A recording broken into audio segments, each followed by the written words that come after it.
9 volunteers, 7-degree water. This is Cold Water Boot Camp.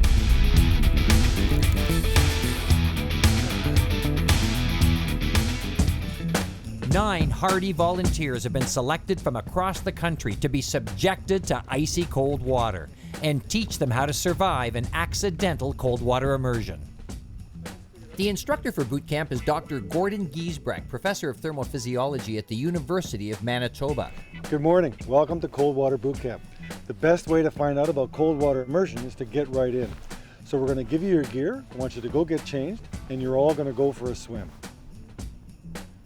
We're going to show you why people die in cold water, why cold water continues to take lives each and every year. You see, most people just don't understand the effects of cold water immersion, and some end up paying the ultimate price. So pay attention. This program could save your life. As our boot campers head to the water, here are a few cold, hard facts. A recent study of drowning statistics by the Life Saving Society revealed that when it came to boaters, 60% drowned in water under 10 degrees, and 34% drowned in water between 10 and 20 degrees. What makes it even more chilling is the fact that 43% were less than 2 meters from safety. The majority, about 90%, were not wearing a life jacket.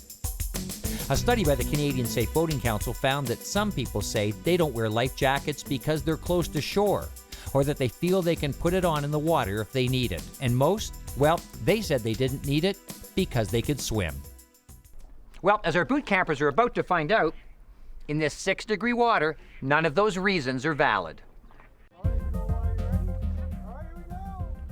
One by one, our volunteers undertook their first immersion designed to gauge their response to cold water as they attempted to swim towards shore.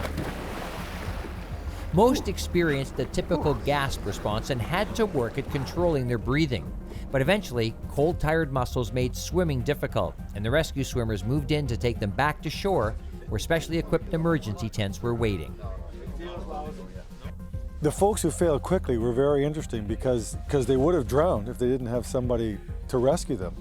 But they weren't, again, medically hypothermic or cold. So all they had was cold muscle tissue, which didn't work. And as you get weaker, you'll fail, and then you'll drown. Well, how's it going, folks? You had a great time? I had a great day. How about you? After drying off and warming up, Dr. Giesbrecht brought the boot campers into the classroom, where they'd learn about what just happened and prepare for the next challenge with valuable information about cold water immersion. I have one question. How long do you think it would take to become hypothermic in water that was the temperature out there today? We've actually done a survey on 661 folks who come to cold-related seminars, so they're already biased a bit in that they're interested in the topic. 50% of the respondents said under 5 minutes, just becoming hypothermic. And I think, like I can tell you that none of you were hypothermic today. Maybe after you got out and when you started really shivering, that was because your core temperature had an after drop. You might have dropped a degree or two, but while you were in there, probably not at all. And basically about, if you go on here, like if you add that, 70% of the people who responded said 10 minutes or less. And this little block here is important because that's the right answer. It's a half an hour or more. And only about 5% of the people, no matter who you ask, whether they're blue-collar, white-collar workers, medical professionals, rescue workers, very few people really understand that. And as we go through the rest of this hour, it'll become real clear why that's an important point to know. So if you look at this graph, this is kind of core temperature. The red line is core temperature. Here's normal, 37 to 35, down to 25. Over time, this is in really, really cold water, ice water, or maybe 5 degrees. And you can see that if you're in the water, the temperature, of course, will drop. And around 30 degrees Celsius core temperature is when you stop shivering. And most of you were shivering pretty intently today. But just losing consciousness is not what causes you to die from hypothermia. It's cardiac arrest. And the heart temperature has to get down around 25 to 28 degrees before the heart will actually stop. So we devised a way to remember all 3 phases and to remember this graph with what we call the 1-10-1 principle. And the first thing, of course, is do not panic, because you have 1 minute to get your breathing under control. You have 10 minutes of meaningful movement and 1 hour before you become unconscious due to hypothermia.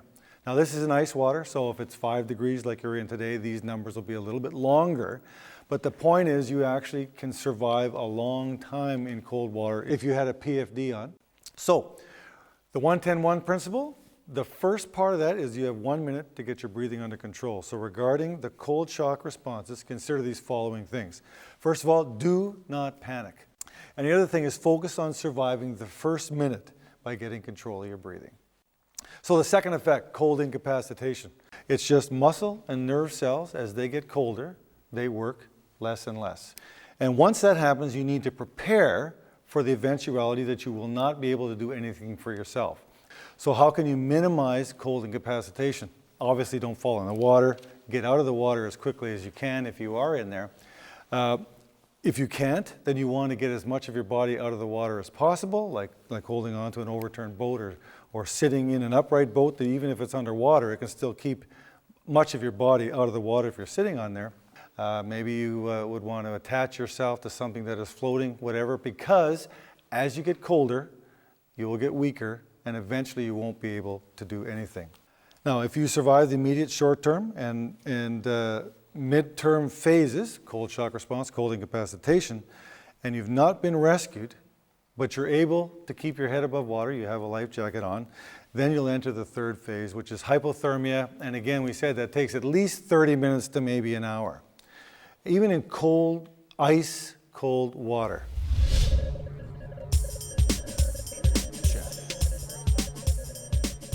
An excuse many people use for not wearing a life jacket is if they ever ended up in the water, they could put one on.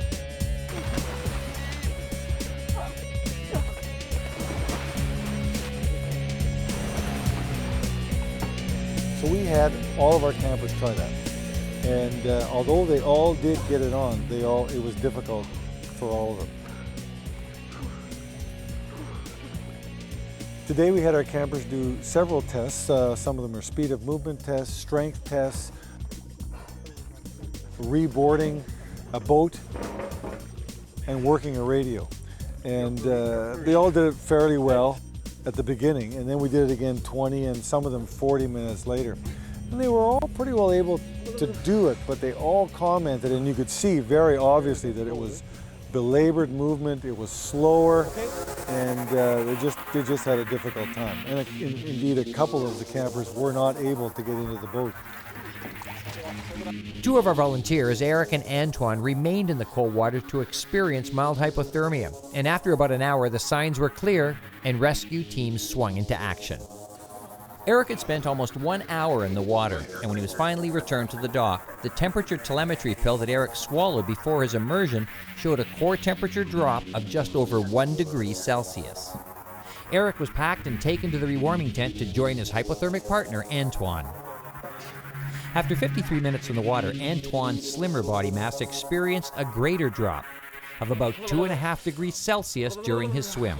We did another interesting comparison today. We took Ryan and Chris and Alice out, and Chris and Alice wore life jackets and Ryan didn't, and they kind of swam together.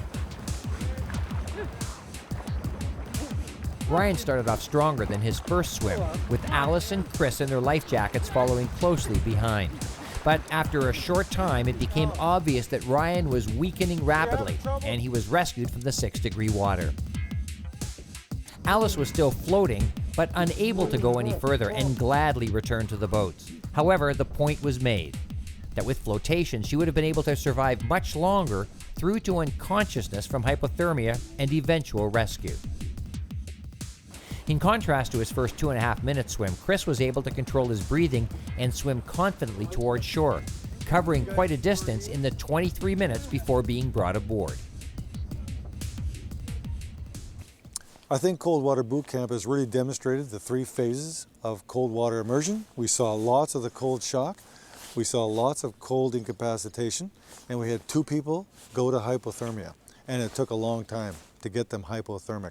So it kind of just reinforces the 1-10-1 principle. You have 1 minute to get your breathing under control. Do not panic.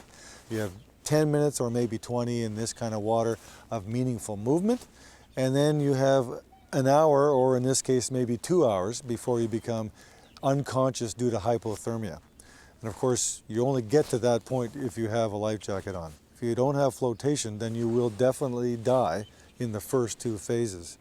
But when you do that, you'll be perfectly normothermic. I'm going to share my story for sure, and emphasize with family, friends, and colleagues. If they experienced what I experienced this weekend, they would never, ever, ever think twice. Never think twice about wearing their life jacket. Wear your life jacket. Don't go boating alone. Don't go anywhere near cold water alone, for that matter. And just try to prepare for whatever's going to happen, because it could happen. When it comes to cold water, preparation and prevention are the keys. Try to prevent falling into cold water, but prepare in case you do with simple things like knowing how to rescue yourself or how to call for help. Knowing what to do in those first few critical minutes can mean the difference between you becoming a statistic or a survivor. And the message, well, it's clear. No matter your age, level of fitness, or ability to swim, the best way to stay safe on the water, any water, is to wear your life jacket.